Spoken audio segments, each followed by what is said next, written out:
Record di evasori fiscali in Veneto, secondo i dati diffusi dalla Guardia di Finanza, che dall'inizio dell'anno a oggi ha individuato 500 evasori totali o paratotali, recuperando quasi 1 miliardo di euro a tassazione.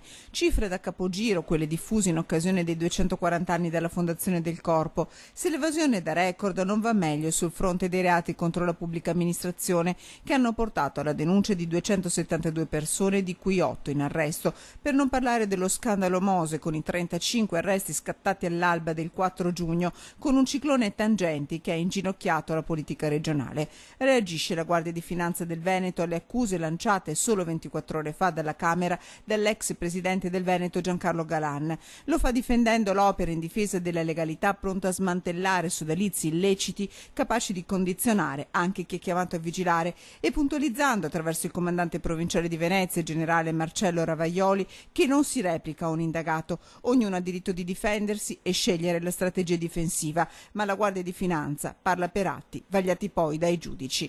Di lavoro scadente della Guardia di Finanza aveva parlato l'onorevole Galan nel corso della sua conferenza, lanciando accuse, oltre che agli investigatori, ai suoi principali accusatori. Io sono stato investito da un ciclone umano, giudiziario, mediatico, quale non mi sarei mai aspettato di incontrare.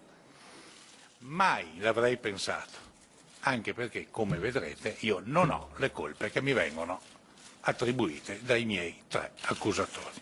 Giancarlo Galan domani sarà sentito dalla Giunta per le autorizzazioni a procedere della Camera dei Deputati, che dovrà pronunciarsi sulla richiesta di arresto inviata dalla Procura di Venezia. A loro valutare le 500 pagine di memoriale scritte a 6 mani da Galan e dai suoi avvocati. Entro la fine dell'estate la decisione dei parlamentari.